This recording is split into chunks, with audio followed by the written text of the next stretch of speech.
Remember the first time you walked into a party where you didn't know anyone? Now, imagine that party is full of naked people and you have no idea what to say, do, or expect. Feeling nervous? We get it. Let's talk about how to break into the scene with confidence. Welcome to Swinger University. I'm Phoebe. And I'm Ed. Today we're going to talk about how to break into the lifestyle.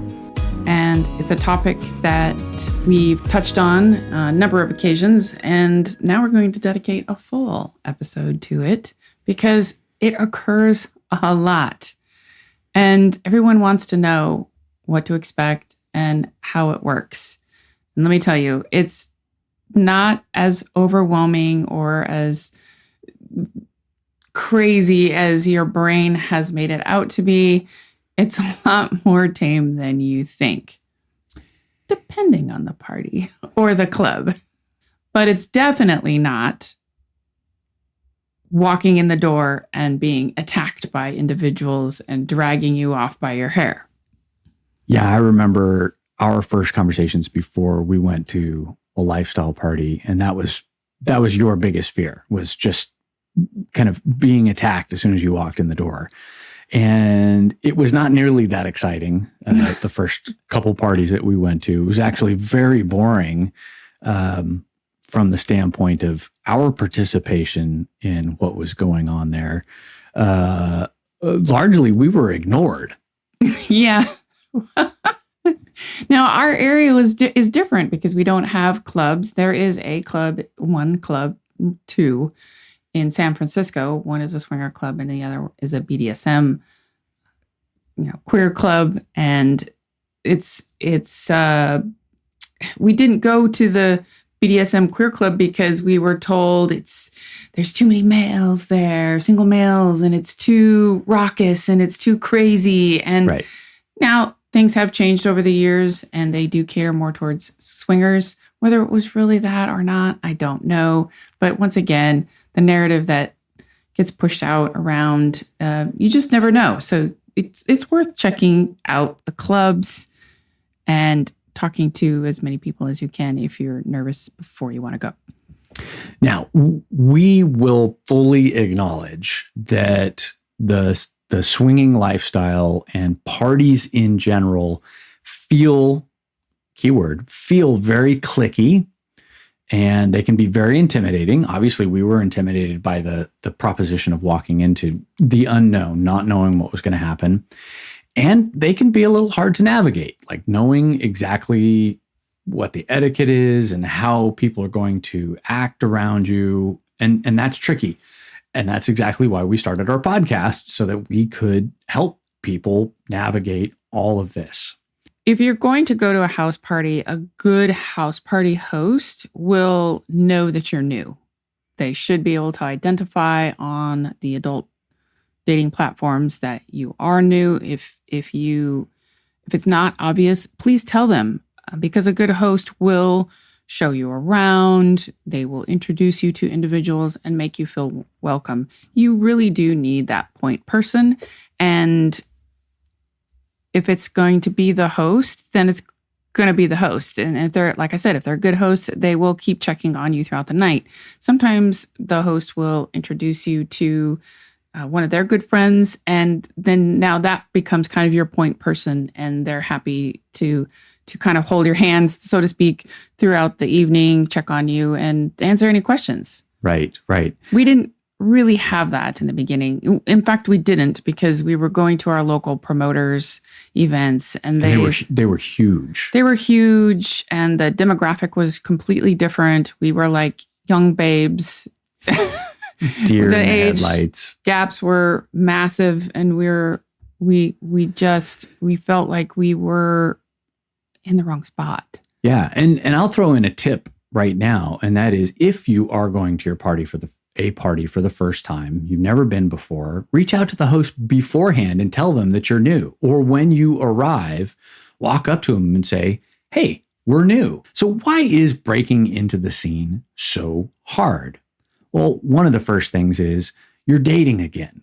So you're relearning how to flirt, how to approach people. And we've done episodes specifically on how to handle flirting and how to handle the approach. So check those out.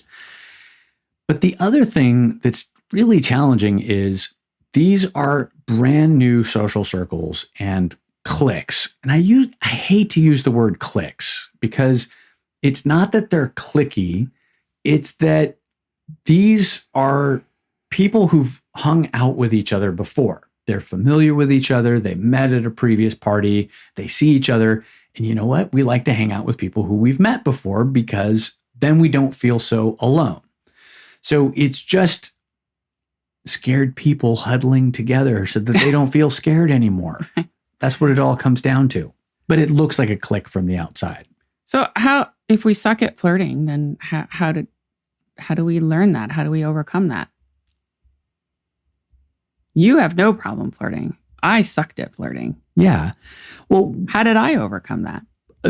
I think our best tip with that is just walking up to people and introducing yourself. And because this isn't so much trying to impress people, but just letting people know who you are and what you're all about, you can feel a little bit less intimidated by it because you're not trying to score with them, but you're kind of trying to score with them, so to speak.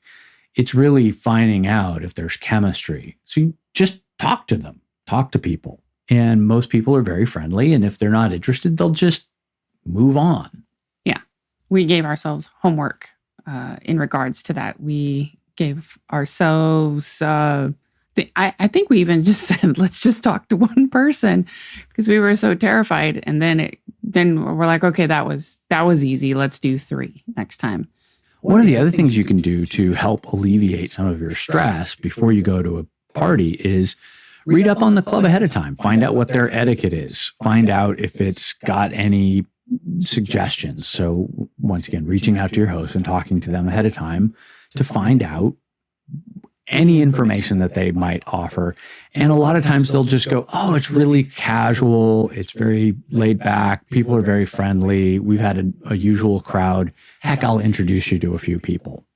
The clubs also have fact pages. So it's really easy. If you're going to a club, it's really easy. If you're going to a house party, they're not going to have that information unless you get it from the host. Yeah. And most clubs have really strict rules about almost everything there if it's an established club because they don't want people unsure of what's going to happen. So they try and spell it all out ahead of time. Exactly. First impressions matter. You put this down, but I guess they matter. But I always give people a second and third chance. Yeah, we do for sure. But I think that walking up to somebody for the first time, dressing well, dressing appropriately for the event makes a good first impression. And I think if you went to a themed event and you weren't dressed in the theme, that might come across as you being kind of standoffish or, not a team player, so to speak. Right. And I think if you equally so, if it's a sexy kind of little black dress and dress nicely, kind of a dress code, and you come in like shorts and a t-shirt and there's holes and stuff, it's definitely going to make an impression. And people are going to go, I guess they don't care that much about their appearance. And so we're not going to make a good impression. But I will still say dress to your comfort level. I think I may have even gone to an event in a turtleneck. So stretch those boundaries as far as your comfort will take you. I picked a little black dress that revealed my shoulders, but not cleavage. And for me, I thought that was a nice feature I could show off for the first little black dress event. It wasn't as revealing as everybody else, but the number one thing was I was comfortable. And because I was comfortable, I could be myself and engaging in conversation. Absolutely. And just because it's a swinger event doesn't mean you have to go in like full slut mode, right? Right. Like, I mean, some people love to and do, and they're confident in that, but I and wasn't. Embrace it. Right. Absolutely. If that's how you feel comfortable, then go for it. You're Yeah. certainly going to make an impression, and people are definitely going to be approaching you because of that energy that you're giving off. It just exudes confidence and sexuality. So have fun with it. Newbies can sometimes come off as overly eager or hesitant. And I think if you look scared, people will pick up on that. If you look nervous, if you look like you're not on the same page, if you don't look like you're maybe excited but nervous, I think people read that as maybe being not interested or not into it. Mm-hmm. What's another way of saying that? That you may be coerced into it, or that you're in it because your partner wants to do it and you would really rather not be there. And I think people pick up on that, and it's a little bit of a red flag for a lot of people. And I would say if you're nervous, that's very endearing. I can still connect with people that are nervous and new and honest about that than I can with somebody that doesn't give me anything to feed off of. Right. So if you're really quiet and reserved, it is difficult to get to know you and read you. So I've said to Ed many times, I like them. They were pleasant with the first greeting, but I'm not getting anything. I can't read them. I don't know where they're at. And when I can't do that, I don't know where I stand. And I really like to know where I stand with somebody before I move forward. Yeah. And I think a lot of that comes down to just being upfront with you being nervous. It's our first time. We've never been here before. What do you We're think? A little shy. Right. Yeah. Like even just saying you're shy Yeah. gives you kind of an out. Yeah. I'm more outspoken. My husband's a little more shy. I'm the flirt. He's more reserved or whatever. Right. And then you can play to that, and people will giggle and laugh and go, oh yeah, I was the same way, blah, blah, blah, blah, blah, whatever. Exactly. It's letting people know how you feel. It's letting a little bit of your personality come out instead of letting them guess what's going on with you. Yeah. Yeah. 100%. And we kind of alluded to this at the very beginning, and that's expectations. Right. What you think happens at a party versus what typically happens are usually not the same thing. Now, if you've heard stories or if you've listened to our podcast before, then you probably have a pretty good expectation of what's going to happen. But if you've never heard anything about a swinger party, it's not nearly as exciting as you think it is. There's usually a lot of conversation with people. There's usually some loud music. There's some people who are drinking, and there may or may not be some playtime. Yeah. It depends on the night and the venue and who came to the party. It changes all the time. So your best bet is just repetition. Just go. We went, I think, once a month for a while. Yeah. And the more we did it, the easier we got at talking with individuals and kind of getting the lay of the land, so to speak. Absolutely. And the biggest thing is don't put too much pressure on yourselves, and don't think that you are committed to anything just because you showed up. And if you have a game plan with your partner ahead of time, so communicate with them ahead of time, then you're better prepared for what might come. And, have a couple different scenarios played out in your head in terms of what you would do in different situations, but know that no one's going to attack you. It's all pretty vanilla for the most part until you get into the playrooms. And then in the playrooms, things happen. You might even just decide, hey, we're just going to go and observe. And we're going to tell people, we're going to meet people and introduce ourselves, but we're going to say, we're not playing tonight, but we're new. We're not playing tonight, but we are interested in getting to know people. And we want to see what the playroom is like. But tonight's our first time. So it's a little overwhelming, and we're not, that way it sets the tone. And whether you want to play or not, you just adhere to that. I think we did that one time, and I went in saying, I want to see what this new venue is like, but I don't want to play. Let's just decide we're not going to play. Right. Even if we change our mind, let's just decide we're not going to play. Yes. Yeah. So, and it helped because it takes the pressure off. Yeah. So let's talk about a couple different scenarios that have happened. So you've mentioned dress code, and was there ever an occasion where you showed up at a party and you felt out of place because of what you were wearing or what you weren't wearing? Yes, because the crowd that was there at this particular house party they were very familiar with each other, a clique, if you will. A large group of 20 people had descended on this party. They all knew each other, and it was probably, 60 people at this house party. So a good portion of them knew each other, and they had decided they're just going to show up in lingerie, like from the get-go. Right. No warm-up, no social lubricant, change. nothing. Yep. And so a lot of women were running around in lingerie from the get-go, and one of the women came right up to me and said, "Why are you wearing that?" and started tugging at my clothes. And I'm like, "Because that's what I came in." I mean, this wasn't the theme of the party. It's nice that you're in lingerie and you're comfortable doing so right away, right? But I'm not. So it made me feel very out of place. And then, of course, her behavior was shaming behavior or shaming comment, and I didn't appreciate that. So that just threw me off the whole night. Yeah. So the lesson to take from that, of course, is it's consent. You don't have to do something just because that's what the rest of the group is doing. And it's perfectly fine to dress however you want at a party, as long as you're not offending people. I would say your choice of clothing is perfectly fine.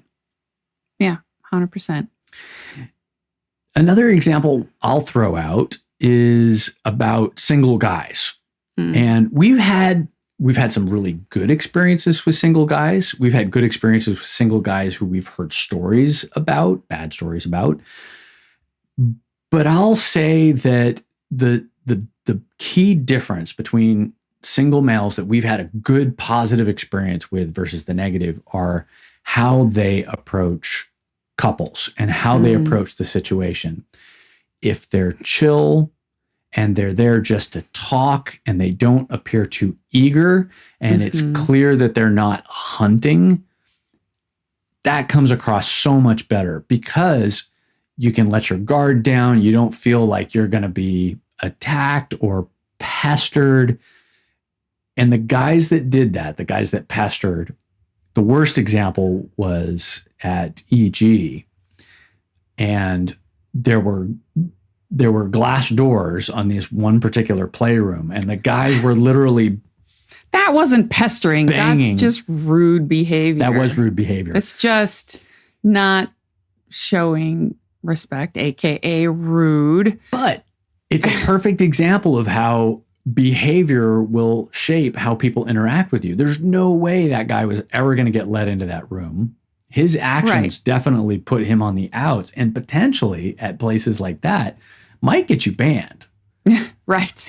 If you're not following that social etiquette of what's expected and people are complaining about you, you're not going to last very long in the lifestyle. I will say some people do like a more aggressive male. They need that. I've had my lady friends say that. I really need a guy to be aggressive. He needs to come forward. He needs to be confident. I need that.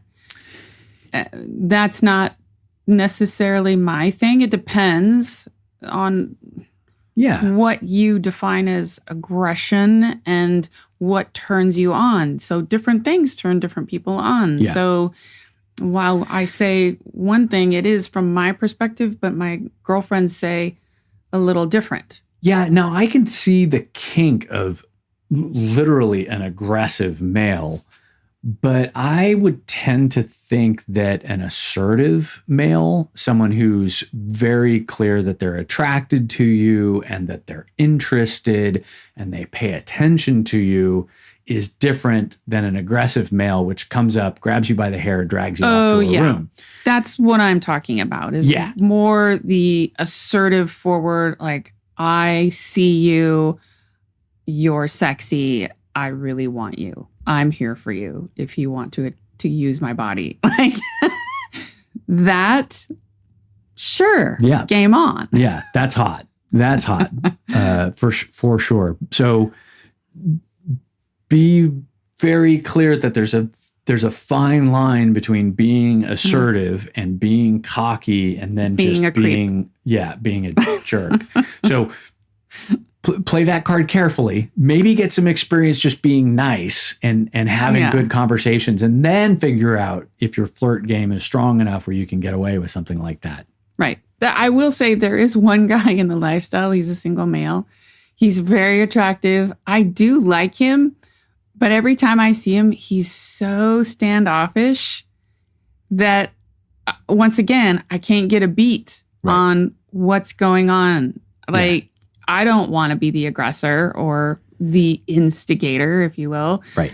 I want him to do that. And he's just so passive. I'm like, it's just not going to happen. Oh, yeah. We've absolutely had that experience with women, too, where they're so quiet and so reserved that it basically comes across as them not being interested.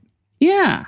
So, which is, kind of a shame in some respects, because we're like, oh, we were really hoping to get to know them much better. But so in the spirit of this episode where you're trying to break in, that's something to think about in terms of how you come across to other people. Yeah. So if you come across as too aggressive or too shy, you're not going to make a very good impression, and people aren't going to be able to get to know you. So engage them in conversation, and just remember, you don't have to be shy. You don't have to be scared of having a conversation. Talking to someone does not mean that you have to sleep with them. But this too is where the consent comes in, and being able to read people. So let's just say being very forward is your style, and you get a different reaction, a body reaction from a woman. She kind of pulls back a little bit or steps back. As a guy, you could say, oh, I apologize. I maybe, was that too forward for you? Right. Do you prefer a more gentle approach? What would you like? Right. And that's where that consent starts to play into things like, I would like this. What would you like? Or asking what people desire, what makes them comfortable, right? What they're willing to reveal. And a lot of people just don't do that. And it's really sexy when you can get comfortable saying those types of things. For sure. And I think the other aspect of that is really key is being able to read the reaction of your potential partner. And if you can kind of involve in that dance, and they can see that you are responding to how they're reacting, that plays really well into the bedroom too, because then they know that they're going to be able to pick up your subtle nonverbal cues, your body language, and what's working and what's not working. So, I have another example that was great. I know. It's such a good example though. On the dance floor, remember the guy that took my hand and kneeled down and kissed it? Like, I remember that was very sexy. Right? You definitely liked that. I loved that. I mean, I was just instantly turned on. Now, if I was someone that didn't like that, I might pull my hand away. Right. And then he would know immediately, oh, too far. I went too far. And then you apologize and you reset. Right. But because he got such a good reaction, and like my hand like extended more. He was spending more time on my hand as I was looking down at him on his knees. And I was like, "Ooh, okay, you should probably get off the floor now, because I'm going to be down on the floor, and this is a dance floor, and we need to go somewhere else to do what I want to go do." That's right. That's right. There are rules in certain places about what you can do in different places. So how do you get in? What's the right way to get into this experience? Well, we've talked about a little bit, and that's research before you go. Learn about the club, learn about the house party, figure out what the dress code is and the etiquette. Yeah, read the rules, read the fact page, ask friends in the dating forum or other, random people in the dating forum. Or a social community that you happen to participate in. Like, we got a thing. Ask about the party beforehand. So we had a couple ask us about Twist, which is a club near us. Mm-hmm. And we gave our review. We told them what we'd experienced before. And now they're interested in going because they know a little bit more. And I give people, too, an honest review of what I've heard others say. So other people have their opinions. So I throw their opinions in there, too, to just give it a little more balanced review. Yeah, we tend to be very balanced, or try to be, with our reviews, because we could have been on an off night. You never know. Yeah. And one of the other things that we've recommended, and that's if the pressure of getting into the lifestyle is too much for you, going to a play party is too much. It can be. Go to a meet and greet first. Go to some kind of a social event. Maybe it's a barbecue. Maybe it's a pool party. Who knows what it is?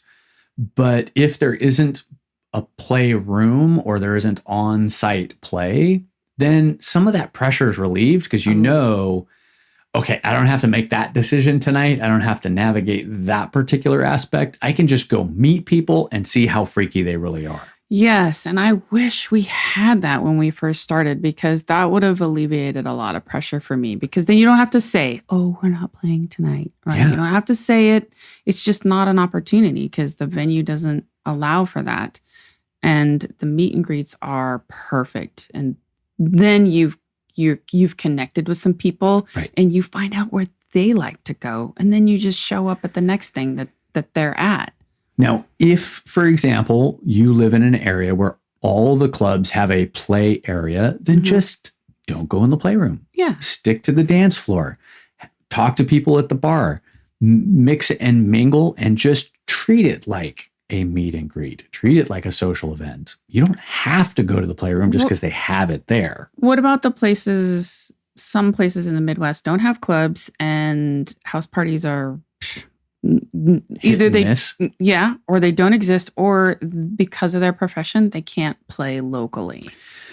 A lot of those people will drive out of town or fly all the way to Mexico and go to Desire or go Jamaica. to Hito. Yeah. So that is an option. That is a very expensive meet and greet.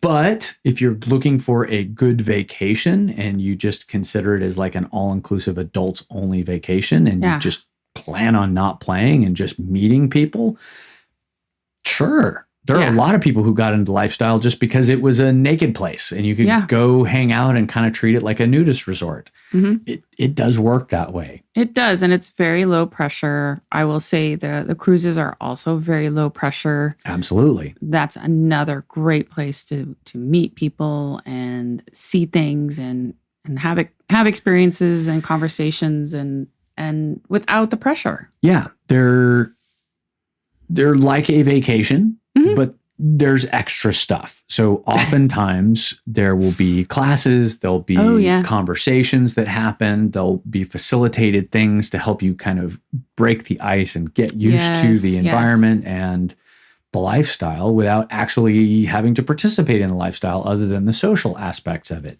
Right. Yes. Both the resorts and the cruises will do that. They'll have classes and meet and greets and things like that to kind of bring everyone together. Another tip, be approachable and not pushy. So start conversations with introducing yourself and keep it low key. It's no different than any other party in terms of meeting people. Everybody's there to get to know other people and to meet new and exciting people. So just treat it that way. Yep. Read the room, when to flirt, when to back off. We kind of covered that with a single male. It applies to pretty much everybody. Yep. And over time, you will build a reputation, either as the pushy person, or if you do it well, as someone who's fun and respectable and maybe even a cute couple, and you can see the chemistry. So even if you just cling to your partner the whole time and it's obvious that you're very much in love with that person, That's a really good selling point. We've Mhm. gotten a lot of feedback when we first started that people were comfortable around us because of how connected we were. Yeah. So just being a good partner is also very sexy to other people. Yeah. Somehow it's safe. It communicates safety to others.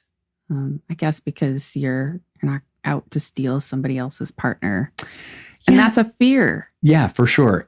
And I also think it shows a little bit of respect. Yes. And it shows that you are, you have the right mindset for it. Yeah. You're not there to ignore your partner, which is kind of a red flag. You're there together. It's a partnership. And it shows how you are demonstrating, we were demonstrating how we treat one another.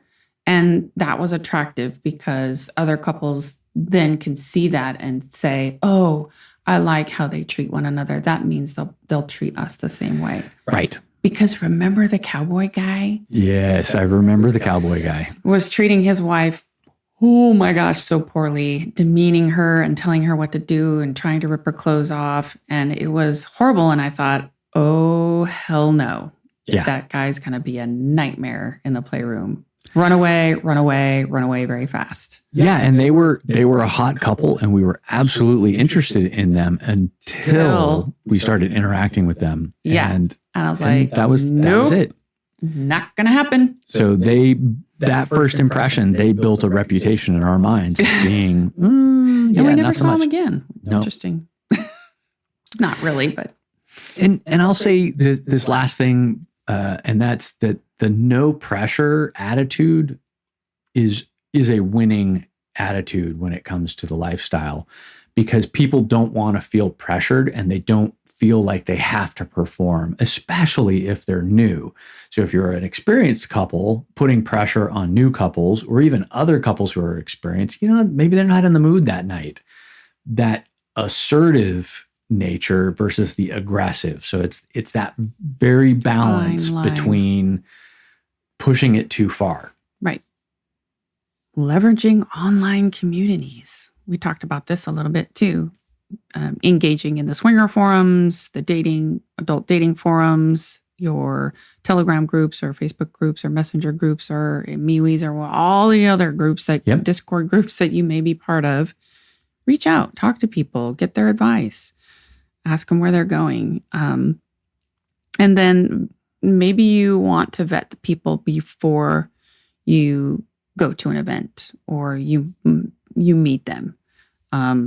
We didn't have as much luck dating off of the adult dating site as in going for drinks or going for dinner. Right. It just wasn't successful.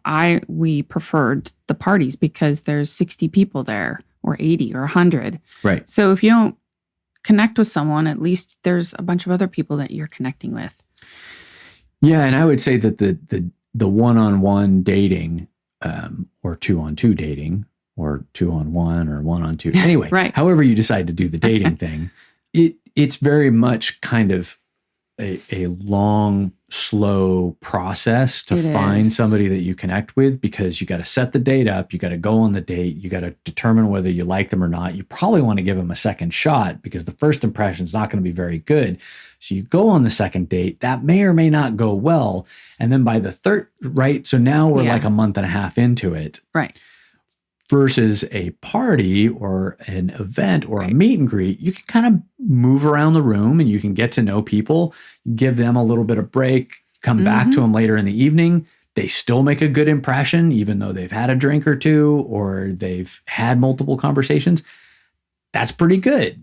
But I have met a few couples that have had great success. Absolutely. Dating, and they liked it. They liked the slower speed. That's not for me.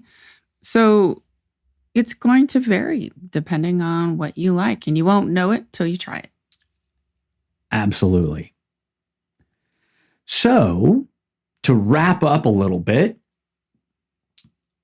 I would encourage everybody to get out there and try something new. If you've never been to a lifestyle event before, or you've never experienced the lifestyle and the people who are involved in the lifestyle, get out there. Every experienced swinger was once a newbie. We were newbies at one point in time. It seems like forever ago. But we all have to start someplace. People weren't just born into this. You kind of have to work at it. It's so much more than sex. It's all about the connection, talking to people, meeting people, having a good social interaction with them. Heck, we're kind of like a big club, a big group in all getting together and talking about our favorite hobby. It's not usually all about the sex. For us, especially now that we've been in it for a long time, it is all about getting to know people and hanging out with those people who we've made connections with. Sometimes it's about the sex, but a lot of times it's just so relieving to go into a room with open-minded, friendly, sexy people and have great conversations and a lot of fun. Yeah. And there's really no barriers to any type of conversation you can have. People sometimes even talk about religion and how they navigate that while being non-monogamous. Sure. Politics doesn't usually come up. Sometimes you find out about it and it could ruin it, another couple for you. So just be careful with that one. But I would say, you know, the religion, it could be a safe topic. It came up in a class at Hedo, how to navigate that and the challenges with whatever religious affiliation that you have. So you can find some comfort perhaps in talking about that with other people as well. Yeah, at least in terms of like navigating your personal guilt with it, or how, you know, maybe your conflicting feelings with it, for sure. Yeah. And the biggest takeaway from all of this is be patient, be respectful, and be open to new experiences. And pretty soon, after you've had some conversations and you've met some people, you're going to start to feel like you belong, like you're part of the club. 100%. If you like our show, please continue to listen, subscribe, tell your friends.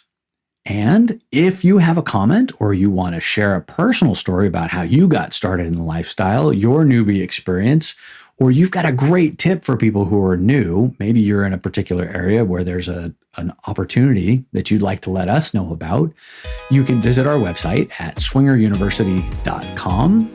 You can leave us a voicemail at 916-538-0482. Or on our website, you can actually leave us a little voice message. It's got 90 seconds worth of recording. We will happily listen to it and reply to it either directly or on the show. So if you want to be on our show and you want to leave us a little message, visit our website. And if you're interested in some spicy behind the scenes videos, pictures, stories, join us on Patreon. Thank you for joining us, and thanks for listening.